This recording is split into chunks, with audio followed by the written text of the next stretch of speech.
Real quick before we get started, we have something really cool we want to tell you about. Magic the Gathering artist Elise Cutenan's playmat collection has officially launched over at Kickstarter, so now you can get his amazing artwork over on Stitch Playmats. The campaign features Cutenan's greatest hits like Songbird's Blessing, Blossoming Defense, and Hop On It as a stretch goal, but you can also find some of his awesome original artwork at the Kickstarter too. And all of the playmats, as a nice added touch, come signed too. The campaign ends on April 2nd, so use the link in the description below to check out Elise Cutenan's playmat collection before it's too late. Now let's get into the episode. Cool. April 2nd, Cool. Link in the description. Yeah, I think that'll be good. Okay, what is it? Aren't they like Eternal sets? I don't know what that is. That's like, not a real thing. remember, okay, so when we did the Avatar set, and they weren't doing commander decks to go along with them. Right, there were no Avatar. There were no, commander but decks. instead there Why? were those other cards that you could open that were from other packs that you could also open in the collector boosters, and that's where we found the cool reprints like Dramatic Reversal and like all those other cool reprints were from those. Those were only available in collector boosters, this extra set that you're talking about? No. I think there were other like packs that you could get them in. I would assume. What do they call them? The extra set that you're These talking about things, that you made up? Yeah, and of course I forgot my iPad today, and the iPad. I thought you when just I'm lost, on, so you're on your phone. No, when I'm on playing the game. Scryfall on the iPad, every time I click on sets, the keyboard comes up. But Oh, when I'm dude, on my Scryfall phone, on your phone is a bitch. You have to go to a different search bar and then back into the search bar to have the keyboard up. I have to go into a different search bar. That will allow you to type like one of the ones from the top. Oh, so like I have to go like to card name. Yeah. Oh, And then the okay. keyboard's there, and then now when you click on that other thing, And now now the when I keyboard go will be back there. to sets, oh, it's there. Why is that the fix? I don't know. Why do you know that? Because I go on Scryfall on my phone a lot. Wow. Yeah, no, they're called Eternal sets. There's Teenage Mutant Ninja Turtles Eternal. TMC is the thing. Is it like a copyright thing? TMC? Is it like a little TMC No, or is it full size TMC? No, I think it's isn't TMC the channel that does all the celebrity gossip? That's TMV. Oh, I thought that was the channel that did all of the music videos. That's TLC. Oh, I thought that was the channel that did all of the TV shows about food. Nope, that's the one where you go. That's Animal Planet. Did I tell you this? I know one of the writers for Animal Control. You did I tell tell you me this, my this. friend Spencer. How fucking crazy! That's crazy. Yeah, we Yeah. were like friends when we were like children, babies, and now she's writing for Animal Control, a show that I watched. That It's is funny. so Show's awesome. by the way. That is my dream job. Right for sitcom. Honestly, dude, I'm gonna write an episode of something and send her a script. I'll say, by the way, hey, my friend has a really good Hey, screenplay. yeah, Can you read it? She's like, really, yeah, I never get that. Okay. I never get that. Yeah, he's pity funny. He's Yeah. not really funny, but he's You kind pity of have funny. to watch him for it to be funny. I don't know. Yeah. Well, you're butchering the delivery. So This podcast is brought to you in part by Dragon Shield. Use code PLAY2WIN5 if you the link down below for 5% off to help support the show.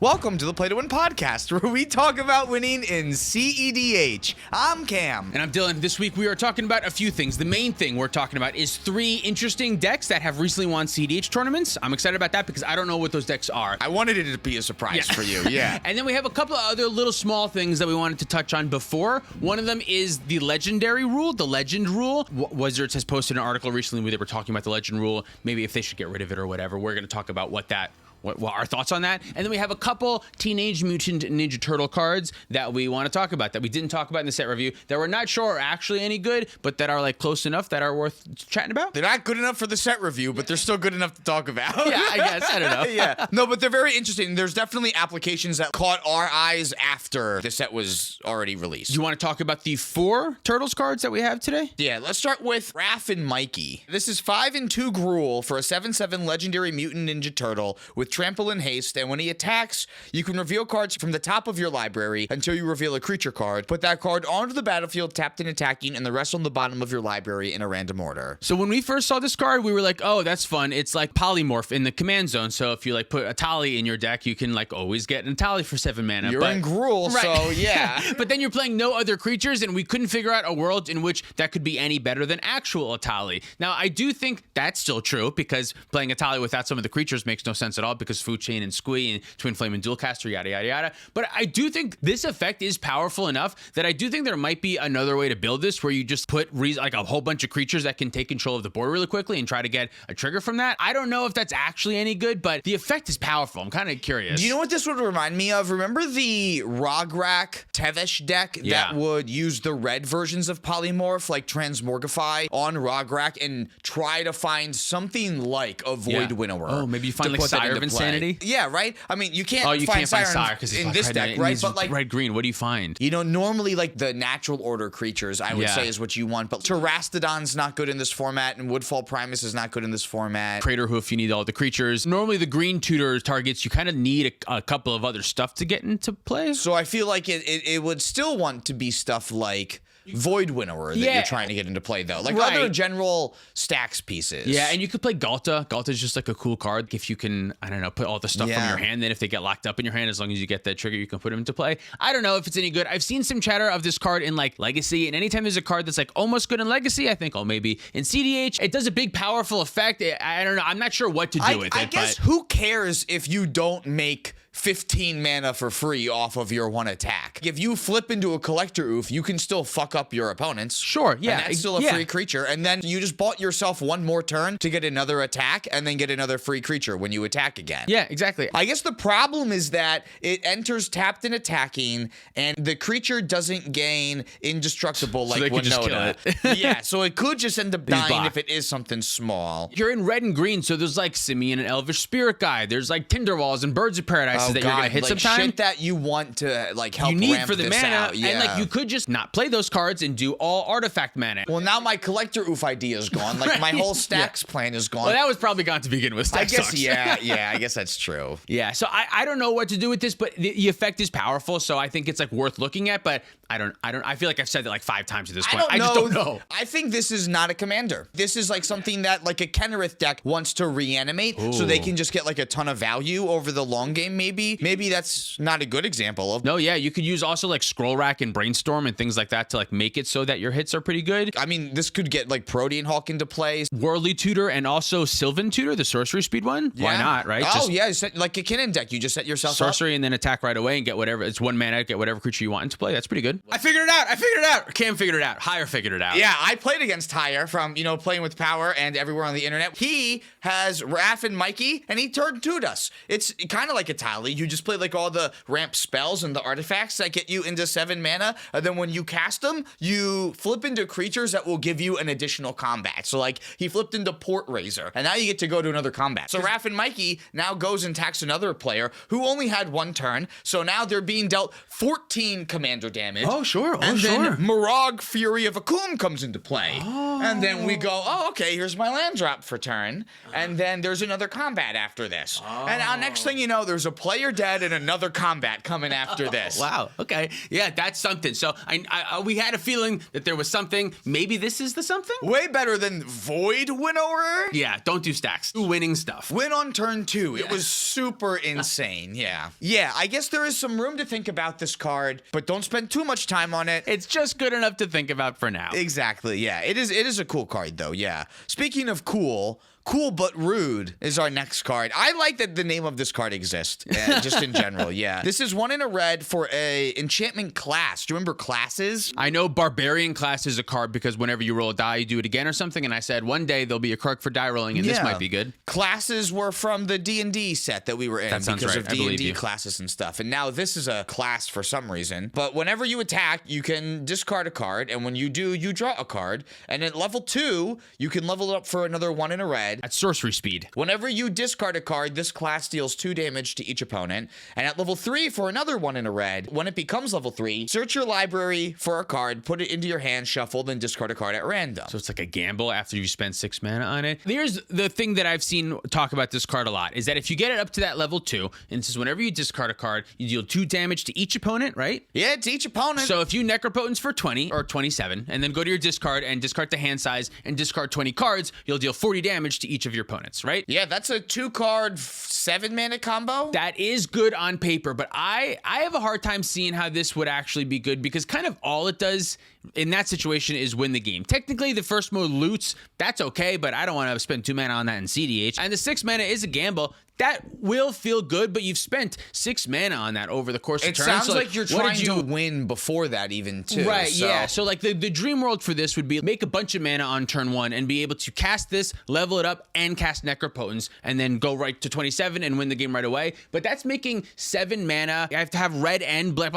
and then also be able to have the cool but rude card as well, which is just like that just seems like so much. See, yeah, what I like about Born Upon the Wind, Final Fortune, and Valley Floodcaller is that they don't have to be in your hands when you cast Necropotence and just try to push for like 25 life or 27 life or something like that. They can just be anywhere in the top third of your deck, and you can still present a win off of that. Whereas this requires you to have this other thing in your hand. Already, before. Probably before, because I don't want to spend 7 mana all in that one turn. I'm not an Atali player. Or you could like get lucky and then like yeah, don't clip that out of context. Oh my God. If you like get lucky and in your first little dig, if you necro...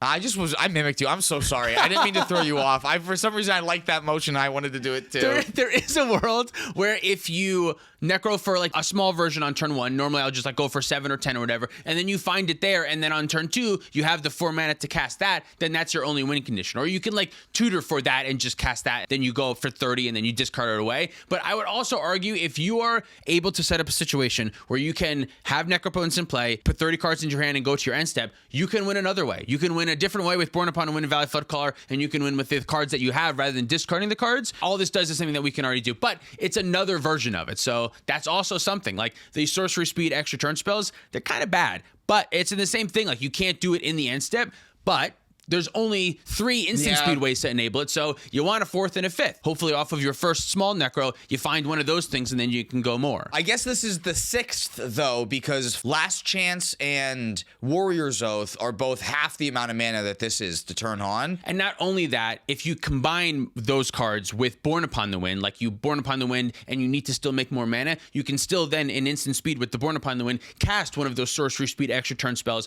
go to another turn and like untap your lands or something like that. I've been there before, and it's not a bad spot to be. Like, sometimes it's just like a really helpful ritual that cantrips too. Whereas this will not do that, because this you cannot activate in the end step no matter what. Even if you flash it in, you still have to wait till the next. Like, that's so sad. Yeah, you know what I mean? Can only level it up at sorcery speed. Right, yeah. So I don't know, but just a card that I saw a lot of people talking about, a lot of people interested in. I think it's going to do cool things in possibly other formats. I think it's like a powerful card. I'm just looking at it at a specifically Rogside version brain, and I don't know that it's great, but maybe if you're on slow necro, it's like way better. I think maybe if you're on a non-blue necro deck, maybe this is where you want to be. Maybe for Tymna Dargo, where you're like, is it for each attacking creature? How does the level 1 work? I just closed it out because I didn't know that I forgot about Tymna. If it's like Tymna ability, if you can like add an extra loot to each one, that sounds almost reasonable at 2 mana. I don't know if it is that, though. That sounds like it's too good. There's a world where it could be good in other decks. For Rogside, this is all my opinions from Rogside. I don't know. Which is the best deck that plays Necropotence. The best deck, you said it. Yeah, wow, I'm saying everything that's getting clipped out of context today. Oh my God, yeah.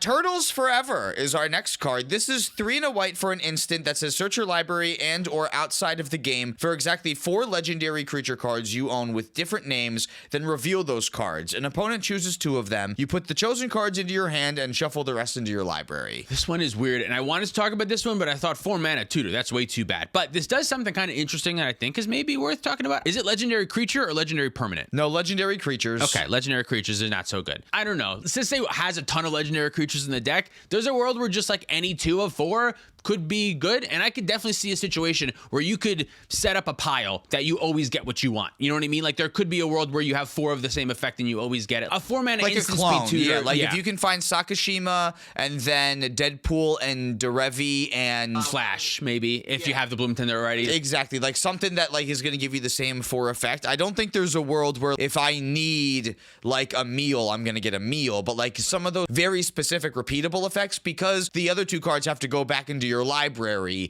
Like it's not like you could set up these Eternal Witness kind of piles with them. But the existence of like Deadpool and Sakashima already, like you're specifically on like a bunch of clones, so like I could see that being pretty good. And I could honestly see it as a political move. There's 2 Kinnan players, and you talk to the other player, say, hey, I'm going to choose you. I'm going to get Drana Ilinvala. Give me the Drana Ilinvala, and I'll play it for the Kinnan. But also give me Derevi too. and they say, fuck, okay, I'll give you the Derevi, I'll give you the Dragonfly. I don't know if that specifically is going to work, but you can, have to choose. You choose that. It's an 4. opponent. Yeah, choose 4. It's not up to 4. No, you have to choose 4. Yeah. But you can make a deal with them, like, hey, I'll get the Adrenaline Vial, I'll get the, or whatever it is, I'll get the thing that stops the other player if you also give me something that I want. And maybe you won't be able to argue a point for Derevi specifically, but you could still get something that you want. Something you know else what I mean? that will be like helpful for you. And Iorith, where they don't think it's going to be helpful, but like it actually is the world. I could also see a world where like you find Urtai in response to a Thassa's Oracle trigger, and you say like you have to give me the Urtai because I can force them to draw with their empty library with the Oracle trigger on the stack. But there's also this Derevi here. So I guess no, that doesn't really work. I think it's going to be hard because they choose the cards. Because they choose the cards. Like it would have to be like I need the clone, and then that way it's Derevi, Sakashima, and then Deadpool, and then the Urtai. Because the problem is you always are going to get the thing that forces you to have to interact here. Yeah, that's which true. means That's that like true. you're always going to only get one card that progresses you ahead, which means it has to be one of 3 things that you're going to get in that case. That's true. Luckily, Sisei, just having the colors progresses Sisei ahead as well, so it's like a half. You know what I mean? True. Like, Yeah, it's a little bit adding different. the blue and the black and then not dying is good, but now you also have to be the one to spend 8 mana in total because it was 4 mana for this That's a spell lot. and now 4 Yeah. mana for your Urtai to Yeah. do something. Yeah, that's true. I'm not going to deny that. And why we didn't talk about in the beginning, 4 mana for a tutor is way too expensive. But 4 mana for 2 cards, maybe Gifts Ungiven is a card, and in a deck specifically like Sisei, it's also nice that the legends go back into the deck actually, That's so Sisei can find them again. Really nice for Sisei That's good, actually for that. Yeah. Otherwise, you just get, oh shit, all my other targets are in the graveyard. The graveyard. Fuck. Yeah, that's not good. Yeah, actually, the fix was actually kind of perfect. Yeah. Yeah, definitely a thinkable. I'd rate that one another card that we talked about today. I actively don't want to talk about this 4th card here. Yeah, I'm not talking about the Atali card because it's bad. Is it because why is it bad? Gotcha. Now you have to. It's bad because you have to tap it. It's not like you can blitz it. How much does it cost for mana on top? I don't. I just closed it out. You're kidding me. No, I think it's like 3 or something. And then it costs 2 mana and tapping it to activate. But it does do a chunky. What's good about Jaxus is that from my hand or from exile, I can still blitz it. Although Jaxus does suck off of an Atali flip because I cannot blitz it off of an Atali flip. I have to cast it for its blitz cost for it to be blitzed. Which means it doesn't have haste. So Which means it won't have haste. Yeah. bad off of Atali. Just like this is bad off of Atali. But Jaxus is playable in your hand while not being flipped Whereas into Atali. this is always bad from your hand. We didn't even say the name of the. Did we say the name of it? Tempesta. The name of the card is Tempesta. Just Tempesta. that? That feels like not enough. It's like Urbrask, Magic- you know, like when it was just Urbrask. That would be cool. I wish they did more of that. Well, when One we word. eventually The get name is like the name. when we eventually get like the Divas secret lair, there'll be a lot more of The those. Divas? Cher, Madonna. There'll be a lot more of those. Dude, I that hope will just Cher is be so one. good. I hope Cher Dude, is powerful. Cher's gonna crush it. She's gonna be powerful. How are they not going to make all of those cards like insanely busted creatures? Like Barbara Streisand is going to have to be like this incredible powerhouse. I don't know what. I can't even fathom what those cards would do. That's for another. Well, that's speaking of universes beyond legendary creatures. Oh yeah, that's why we're bringing this up. Well, that's why we brought up Barbara Streisand, is because there was an article that was printed at the end of February here that was going over, general design things from for the turtle set. which is something that they do at the end of every set. Like, hey, here's some cool thoughts that we had while we were designing the set. And they had a whole section here about making a creature non-legendary. And we kind of complained about this in the Teenage Mutant Ninja Turtle set review that we did, where we were like, why is there 4 Raphaels in the set, like all the way down to a common Raphael? Like, there's one at every single rarity. I think I have a tinfoil hat. Why? Oh, they tell us why, but I want to hear your reason first. I think the reason they say is because the packaging said there's a turtle in every pack. That was the reason. So you always get a Teenage Mutant Ninja Turtle, I think, is the reason that I heard they say. I think that was like in the contract. Like part of the deal that Teenage Mutants has said was you have to put a turtle in every pack. Oh, well, I think that that's something that they want to do with Universes Beyond in general. Just like guarantee you get one of the characters. Yeah, Universes Beyond sets want a player who is even slightly familiar with the property to recognize something in every booster. That's sort of the promise of Universes Beyond. We're taking a universe and expressing it through Magic the Gathering. If you're a fan and you open a booster of Universes Beyond set and you don't recognize any creature, that's kind of failing for Universes Beyond. So I think this is kind of very telling that, like, no, part of what Universes Beyond is in pack opening is that there needs to be recognizable characters at the common level. Otherwise, like when you go to Ravnica, okay, like here's a world that Magic made up. We have an expectation, if you are deep into the Magic lore, about like who you're going to see. I'm expecting to see Ral Zarek at this point, somewhere in Ravnica, right? Although I think he's in Strixhaven now. Well, he's a he can go everywhere. He's a planeswalker, right? Or Niv Mizzet, maybe a better example. Niv Mizzet. I'm expecting there to be a new 5-color Niv Mizzet every time that we go to Ravnica now, and I'm not going to see him at the common level, right? But I'm still going to get an understanding of the world throughout the rest of the pack, and I think part of that might be because Ravnica doesn't exist in another IP. I can't go watch a TV show where Ravnica exists, know what the world is like, and just come back to Magic and watch it be recreated in this means. They have to build that from scratch, show me every little thing that comes along with that, and complete a full story and world building within the full set. And they don't have the scope to give me 4 versions of Niv Mizzet when he's a 2-color creature, all the way from him up to a mythic, 5-color creature, right? Whereas in the Turtle set, what they're expressing is that, like, no, people who aren't fans of Magic are going to open these packs. And if they open up a pack like they're opening up a pack of Ravnica, and it's just like a bunch of world building that doesn't have any characters that they see or recognize, like, it's not going to satisfy them, basically. I think that's the whole fucking point of trading card packs, because it's going to make them want to buy another why, pack. Yeah, why Isn't are we that stopping them thing? from wanting to buy packs? Oh, no, I got no turtle. I have to buy another pack to find a turtle. I thought that was the business model, so that part is kind of confusing to me. I would much rather... Oh, I found Leonardo. I guess I'm done opening packs. I would like that to feel cool. When I open a Leonardo, cool, I found Leonardo. That's cool. That's one of the chase rares, but it's not. You always open a Leonardo. There's 100 of them. Like, it makes it like not special. I don't know. I feel like it. I don't.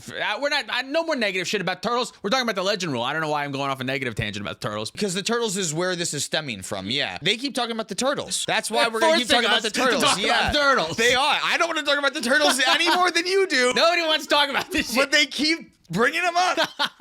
So we want to recognize creatures at low rarities, but those are the very ones that we can't make non-legendary because everyone knows them. We can't put a picture of Leonardo on a creature and call it youthful, altered, stealth-inclined tortoise. That's true. That is true, Don't do that. I agree. Yeah. Don't do that, right? Yeah, okay. Don't do that, yeah. They also note that there's way less like creatures at common in this set that there are in other sets. Well, yeah, because this was a small set in general. Yeah. It is also funny how like they got rid of blocks because of the small set problem, and now we're just doing small sets in general. Oh, but also there's like a bunch of other turtles too. Like there's the yellow one that was in this set for a moment. There was a common legendary version of Jenica. Yeah. As I was editing the set review together, I did notice that there was that. She like didn't even do anything. Well, cool. yeah, and that's what they're trying to say. Is that's like other turtles too. There's other ones. So like I would love to see those in places that we talked about this last time. I'm sorry, I interrupted you. No, but I agree. Like what I would still like to see is like Jenica at rare, and then because there's only one Raphael and he's a mythic. No, I absolutely agree. Give me a cool and if Jenica you're card. a true Turtles fan, you're gonna open the pack and you should be able to recognize something. If you're a casual Turtles fan and you open a pack and don't recognize anything, yeah, I understand that too. But like as me, who is like a huge Avatar: The Last Airbender, I didn't need an Aang at common to get me to understand that like this was an Avatar: The Last Airbender pack, right? You kind of get it through the You rest didn't need of it, to promise you me watched that. the show, you know all the references. Exactly. And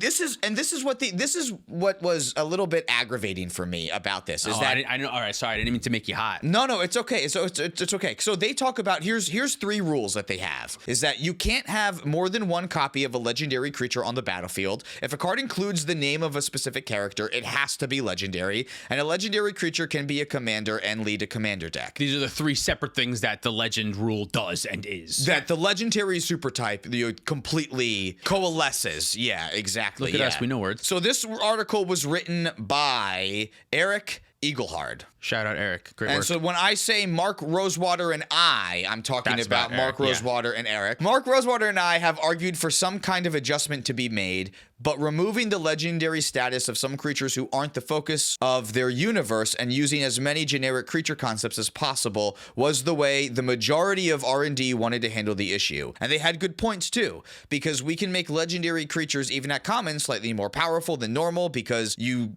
can't have more than one copy of it in play. The existing system works very well for Magic the Gathering universes with lower legendary counts, and the existing system is familiar and functional, and the cost of re-educating everyone if we changed or added to it is pretty high. But for the record, Mark and I, Eric, are in favor of removing Rule 2, which is if a card includes the name of a specific character, it has to be legendary, which means that they could put Leonardo at common and not have him legendary, but still have Leonardo. And then like maybe make up a new term that means I'm a specific character that can lead a commander deck, but I don't trigger the legend rule. It does kind of make sense that like they would want to remove the negative quality from their most popular card thing. You know what I mean? Legendary creature is Magic the Gathering now. The focus is Commander. The focus is on legendary creatures with universes beyond. It is bizarre that it's like one of the only card types that has like a strict disadvantage, and not in Commander, which is what they're building for, so it doesn't really matter there, but in like Limited and like Standard and like other 60 card format, it is like a limiting factor.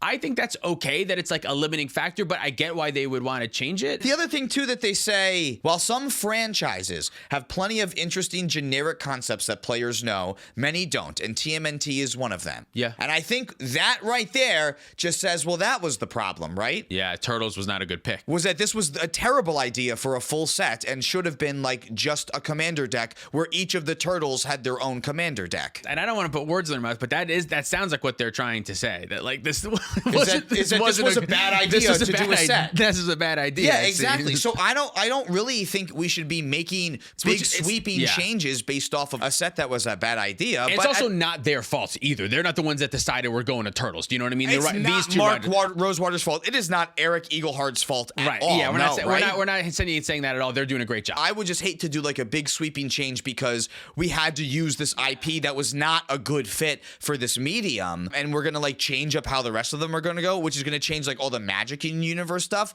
I don't necessarily like that direction, but at the same time, like the legendary rule has changed a lot over the years and has gotten less and less flavorful with every change. With every iteration, at least since I've entered First the game. It was if you had a legend in play, your opponent just straight up couldn't cast it. If they had that same legend, they just weren't allowed to cast that spell. Same thing, like if you played Tolarian Academy and your opponent had a Tolarian Academy in hand, they could not play their Tolarian Academy. Then it got shifted to if your opponent had one and you played it, both of them would die. Which is probably the most flavorful way to do it, because if you run into yourself in an alternate universe, the two of you explode. I remember there was times in like Standard Pass where you would play Little Jace as a counter to the formatted Jace. So I don't remember that. I hear stories of that. I remember when you would cast Phantasmal Image to copy the Geist of Saint Draft. Yes. And kill like that. Like there were things like that you could do. That was the only way to get around the hexproof of Geist of Saint Draft, was to have a Geist of Saint Draft of your own. Yeah. And then it shifted, I think, just to the one that we have now, which is you're allowed to have legends and your opponents are allowed to have legends, but you can't have seconds of your own. And there was also a shift that at one point that made it from Little Jace and Big Jace, that was the same legendary super type, that or whatever, that got shifted to those could both exist. Those are two different legends. Yeah, I thought it was you and your opponent could each have the same legendary out, but if you played like a second Jace, both of your Jaces died because it was the Jace thing that connected them. The way that it is now is that it's the full name. I can have Jace the Mind Sculptor and Jace Varin's Prodigy and Jace Bellerin all in play at the same time. Nice. I'm glad that you remembered what Jace Bellerin's name was by the time you got to the end. I think the legend rule is in a good spot now. I kind of like that the legend rule is what it is. It makes the cards feel special. It brings me into the game a little bit. I think it's like a cool aspect of the game. Yeah. But we moved away from flavor for the sake of gameplay. Yeah. And at this point now, I guess, like, how much do I care more about flavor? Like, do I care that Leonardo's not legendary and I have 5 common of the same Leonardo that's in play? Not really. What I really care about right. is that we have a better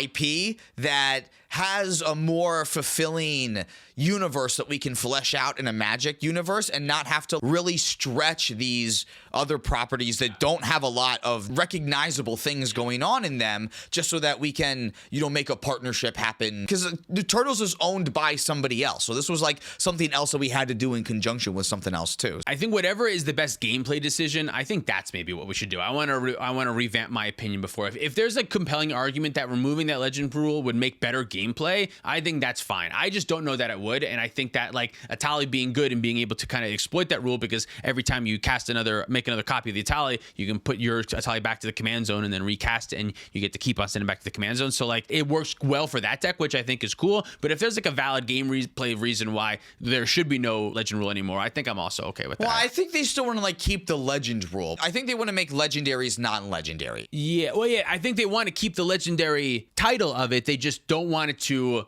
They want to remove the rule that says that if there's two in play at the same time. No, I got the other impression from it. Oh, maybe I got what the did they say? completely different impression is that they want to remove that if the card includes the name of a specific character, it has to be legendary. Is that the second point that they were? That's the second point that they say that they would want to remove, which is the idea that if we make, like, let's choose a new universe based on something else. Let's go to Pokemon, and let's say that I want to make an Ash Ketchum card. Yeah. Maybe this is a bad example. Or like, let's say Brock. Does Brock's card have to be legendary if he's common? But because he's recognizable as Brock, yeah. does he have to be... Oh, okay. Does he have to be legendary? But if I just go Brock Rock Trainer, does Brock Rock Trainer have to be legendary? But then I can't play with him as my commander? But you could, because they would create a new legendary that's thing. stupid. Don't do that. Or creating a new term or symbol that means I'm a specific character and can lead a commander deck, but I don't trigger the legend rule. So like they would keep the legend rule around, but it would be a new type of legend that you can have because we're allowed to, because the IP's not good enough to have a fleshed out world at the common level. I think I like that worse. See, I think I like that worse too, I think I would rather them change the rule. I feel like I would rather them change the rule for gameplay. Don't change how you're designing cards. I would rather change like how the game functions a little bit with the legendary rule. I think I would rather just say you can have two or more of the same legend and play at the same time. I would rather that we not make sets that force us to do this. Because I feel like what they called themselves out, those two sentences is what made me aggravated, was that they understood that TMNT is not a franchise that has interesting generic concepts, and if you open a booster pack, you have to see something that's recognizable in it. Yeah. Those two things together can't exist in the same set and be a good set. You can't have something that requires recognition and something that does not have recognition and go, how did this not work? Although the thing is, like, we haven't seen the sales yet. I'm sure the set fucking probably sold. Well, that's the thing, right? Spider-Man was a top 10 selling set of all time, and every player had problems with it mechanically and stuff like that. Although I didn't feel quite as negatively about Spider-Man as I did Turtles. No, I'll be honest.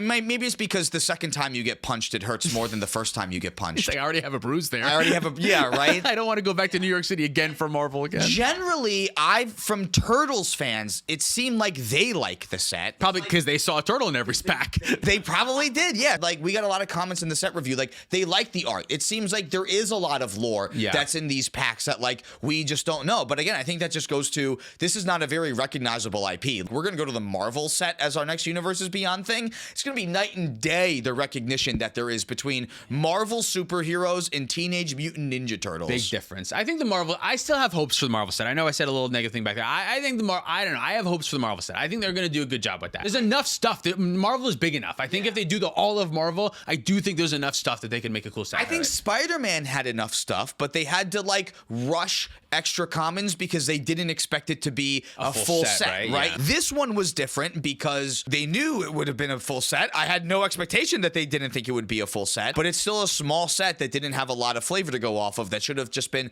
a commander deck for each of the turtles. This explains why there's so much pizza. It explains why there's so much pizza, yeah. Should we talk about decks instead? Those are our thoughts on the legend stuff. I don't even know if we came to a conclusion. I don't think there is a conclusion because they didn't come to a conclusion either. They go, I don't know what to do. We're thinking about it, yeah. So if you have an idea, let them know in our comments down below. I think my conclusion is we should exclude IPs that are going to make for bad sets. We shouldn't just shake hands with anyone that wants to shake hands with us. We want to make good business decisions because... Make good Magic sets. Exactly, for longevity's purposes. Otherwise, how are Turtle fans going to feel coming into the game going, man, I love the Turtle set because I'm a Turtles fan, and then every player goes, good for you, but we all hate it. People who aren't going to feel good about that, you're just going to take their money and then they're going to feel bad. You should be nice, though. If there's a new player who's getting into the set via Turtles, be nice. You should tell nice. Tell them Yeah. that's awesome. Say the turtle set is cool. There's also cooler sets that you should look at also. Don't be a dick. Be like, you like the stupid turtle set? Oh, That's yeah. bullshit. Don't do that. You know what I mean? Don't do that. It's still going to bring in new players, which I think overall is always going to be a net positive. It's always so. good, yeah. So just be nice to the new players when they come in and ask them questions about turtles and then tell me what the answers are so that I can fucking understand what the what fuck it is. is going on here. Yeah, oh my God. That's wild. Okay. Should we talk about 3 cEDH decks that have won tournaments recently? I was doing a little bit of research because I heard that there were a couple of interesting decks that had won tournaments recently. There were 3 in particular. One of them is a little bit lackluster. Now that I'm looking back at this, maybe I was just trying to find a third deck. There's 2 in particular that I think are incredibly interesting. And the first one is Arkham Dagson, who won a 263-player cEDH tournament. Do you know, was that recent? Is Cam Sewer Cam Valence or whatever? Is that card in this deck? That card is in this deck. Yeah, think Sewer that- I Valence think that Cam- might be why. This is like this past weekend that this won. I guess 2 weekends ago at this point now. Dude, this deck is cracked and layered beyond belief. And like, you look at it and you go, how the fuck does this win? Normally, I just assume if they're untapping and I know of at least like one artifact creature, there's a good chance we're probably dead. Is that fair? That is pretty much it. I think a lot of scenarios where if they're just trying to like win out of nowhere, they kind of need 2 artifact creatures to go because there's really 2 artifacts that they need to get. They need to get Filigree Sages, which is a 4 mana. Where did it go? FIL. Oh, there it is. I don't know how to spell. You said F, right? It's F. It's I was looking like you have PH. You're like, right? Dude, no. I literally was No. down at like the P's. Oh my God.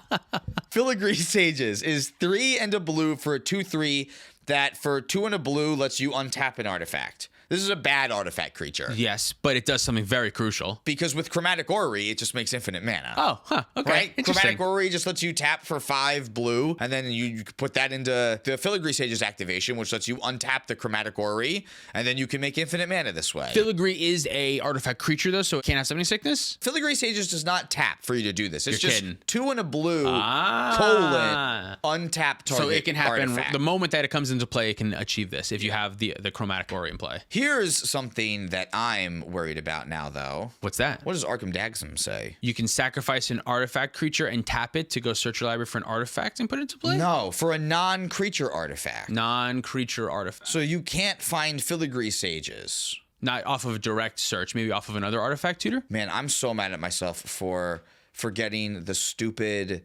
iPad. If you have a bunch of extra mana, you could go get that staff. Domination or the one that you have to pay life to do. Staff of monetization. I bet it's not a staff. It looks like a staff in the art. It's a flute. It's a flute. It's similar. Sentinel flute. You could use a flute as a staff, and if you put enough holes in the right places in a staff, it could turn into a big flute. That's true. It's a 5-mana artifact. For X and tapping it, you can search your library for a creature with mana value X or less and put it into your hand. Well, this is one of the loop pieces that you go This is with, right? why this deck is so confusing, because there's no way to untap the Sentinel flute regularly, like without playing another artifact creature or like a twiddle effect, like a Dream's Grip or something like that. I know they used to do Paradox Engine. That was why it was so crazy. That's why it was so crazy, and this fell off. But I'm really sorry. I'm derailed because I thought you could find Filigree Sages with Arkham Dagsum, and you can't. And now I'm like trying to find the other cards in this deck, but I can only see 2 at a time because I'm on my phone instead of the iPad. So Arkham Dagsum says target artifact creature's controller. You can target somebody else. That's fun. They sacrifice it. Yeah. That player may search his or her library for a non-creature artifact card, put that card into play, and then shuffle his or her library. So there's a couple of other ones that you can do. So like Encroaching Mycosynth is an artifact that you can put into play that turns everything else in your deck into an artifact. There you go. That's what it is. And then that way, well, that doesn't help with the Filigree Sages thing because it's still an artifact creature. But it helps you so that way with 2 more Arkham Dagsum activations, you can go get the One Ring, and then Mind Over Matter is now an artifact. Actually, you find Mind Over Matter first, because then Mind Over Matter lets you discard a card to untap Arkham. There we And then go. that lets you get another Arkham activation then, so that you can go find the One Ring. That makes sense. And Sewer Valence Cam, the new edition, when it enters or leaves, gives you an untap for Arkham Daxum. So I don't know if it actually loops or does it just give you a couple extra tutors? I think it's just like another instant speed way so that you can have like another twiddle effect in the deck. And if you so happen to have a way to sacrifice it, then you're able to untap Arkham. Because the deck just like runs a lot of twiddle effects because a lot of times you need 2 Arkham triggers in order to go off. A lot of the lines and primers that I was looking up were like, okay, on end step, you have to go find Sentinel Flute, and then you go to untap. So that way you can get another Arkham trigger and then get a Citadel Flute trigger then too. Repurposing Bay. That's an artifact that you can find that can go get the creature. 3-mana artifact that for 2 mana, tap it. You can sacrifice another artifact, any type of artifact, and search your library for an artifact card, any type of artifact card, with mana value equal to 1 plus the sacrifice creature's mana value. Put that card onto the battlefield. There you Only go. as a sorcery, but you can still sacrifice any. It's a 4-drop. It's a 4-drop. So if you have any 3-drop artifact, which is there's a decent amount of 3-drop artifacts that are in the deck. Like there's a lot of 3-drop creature artifacts because you just have to play them, and a lot of them like get other artifacts back from your graveyard into your hand, which is like also important for a lot of loops too. Sacrifice another artifact, not itself, not any artifact, but yes. So there is that way to get it, but it's 2 extra mana. So you have to find this first, and then you have to sacrifice this to find the other one. Which is probably fair, because like when you untap with Arkham, you had mana to cast Arkham, so you're probably untapping with 2 mana anyway, which is, I think, why a lot of these work. Like it kind of comes off as like a really hard to interact with thing to do, but I think what really the power of this deck is that like I have no fucking idea what we're talking about when we're like looking at this, and I had to look up like 4 different primers to find an updated one that is talking about combos that like are still being played in these too. I mean, yeah, us being unsure of this combo just shows how like confusing the combo kind of is. And at the end of the day, it's still a blue Rhystic Study bunch of counterspells deck. You can still sit behind that stuff, stay alive until you can set up your combo. And if you know your combo really well, there's a good chance your opponents aren't going to know it entirely. There might be one person that can point out when to do something, but you're going to get away with a couple wins because no one knows what you're doing. Yeah, exactly. There's a ton of other ways to make like infinite mana in the deck as well. Rings of Bright Hearth and Grim Monolith and other kind of combos like that too. And you can just win the game with like Walking Ballista and then Fairy Mastermind and Tomb Crawler. Also is a way to like draw the whole table out and make sure that you don't draw out, because Tomb Crawler is an artifact creature that for 2 mana lets you put a card from your graveyard back onto the bottom of your library. So if you'll cast a spell, put it to the bottom of your library, cast a spell, put it in the bottom of your library, and you may probably use like a Twiddle is the spell that you cast to keep, you have infinite mana. It works. At at that point you have infinite mana. Yeah. Especially because like the Mind Over Matter and the One Ring just like lets you draw your whole deck. So you're able to find all this, and you can either do that or just put it all into Walking Ballista and win like that. Almost your whole deck, right? You draw like 1 card, then 2, then 3, then 4, then 5. So like once you have the Tomb thing and you cast a bunch of spells, you just start putting them back on the bottom then. There you go. Okay, yeah. So there are ways that you can see your whole deck, but you can't just like say, pick up my deck. You actually have to go through a weird, or unless your opponents understand that they're dead and you can just explain to them whatever. If you love artifacts and you love like knowing your deck inside and out, it definitely makes sense that this would be a deck that you'd gravitate towards. Like I said, it's a blue Rhystic Study deck with Force of Will and a bunch of other counter spells. And it plays Skateboard. Yeah, and it plays Skateboard. And Skateboard's probably great in the deck. You got to give Arkham Haste. Actually, helps. That makes total sense. But yeah, this deck looks really sweet. Super sick. Definitely really sweet. The other one that I really wanted to talk about is Bridg, Clachan Sphere. Yes, dude. When I played it, it seemed like it was almost a deck. I could certainly see it getting quite good. Did you know that it won a tournament? I didn't know that. It beat 95 other players. Each individually. Individually. Yeah, in 1v1. In 1v1 it did this. Yeah. Dude, this deck is actually wild. There's a 1-card win con. Seed Cradle Witch. It's 1 mana. It's a hybrid Selesnya mana for a 1/1 Elf Shaman. And for 2, a green and a white, you can give target creature +3/+3 until end of turn and untap that creature. So if you have 5 creatures in play, you just make infinite mana with the backside of Bridg. It has to be more than that. Bridg makes green or white. It's green or white. Yeah. Oh, I thought you could make either green or white. No, it is. It's green or white. It's not and. So this is not a 1-card win condition. Well, it still might be, but you have to make a bunch of creatures. If your Bridg makes 6 mana and you dump 3 of it and another white from somewhere else into this, and then untap again, you have 3 leftover green mana, and then you can tap for another 6 mana or something. I was so excited. I was like, oh wow, Ranger Captain Evios can go get this, and like that's why they're playing Starfield Shepherd, is because they they have this 1-card win condition in the deck. Wait, what does Starfield Shepherd do? That's the warp one, that for 1 and a white, you can warp in a 3/2 flyer that when it enters, lets you search your library for a basic plains or a creature with mana value 1 or less and put it into your hand. Maybe there's another card that works with it. Hello, it's me again. Yeah, no, I was right the first time. It is a 1-card win condition, so long as your win condition is make infinite mana. Because what you can do with Seed Cradle Witch and Bridg is, so long as you have 5 creatures in play and a green or white mana floating, let's say it's a white mana, you can tap Bridg for 5 green mana and then use 3 of the green and 1 of the white on the Seed Cradle Witch activation to untap your Bridg. And now you have 2 green floating, so you can tap Bridg for 5 white. And now with my 5 white, I can use 3 of the white and then 1 of the green to untap Bridg with the Seed Cradle Witch activation. And then that way I can tap Bridg for 6 green. I'm out of fingers, but I think you're getting the idea, right? Every time that I did this, I put an additional finger up, and we're making 1 more mana of the other pip every time that we go through this loop. So this is really cool with all of the tutors. I can go for like 1-drops and 0-drops in the deck. Like Ranger of Eos can go find Seed Cradle Witch and the Walking Ballista, so that way it is a 1-card win condition with your commander, and you can set up a way to take the whole table out just like that. Dylan gets like so close to figuring it out here too, but yeah, so it is in fact a 1-card win condition. All right, let's get back to it and talk about a couple more Bridg things before we move on. Is this Umbral Mantle? Is Umbral Mantle the key? Umbral Mantle is in the deck, and you get to play Honored Knight Captain as like another way to go find Umbral Mantle too, which is kind of cool. Search your library. Oh, for 8 mana, I can sacrifice a creature to search my library for an equipment. Holy hell, lucky me. Yeah, but like it also leaves another creature in play for your cradle. Great. Yeah. That is good. When it enters, create the 1. So it's 2 bodies for 2. That's fine. Okay, I see it. Okay, that's another deck that won a cEDH tournament. Wow. Should we go 3 for 3? Should we go 3 for 3? Here we go. We got one more deck to talk about. Third deck. Maybe Kenrith is back? Maybe Kenrith is back. It won a tournament, dude, and this deck confused the shit out of me. And now I think that I'm just going to be even more embarrassed talking about this deck. There's no chance you know what any of these cards do.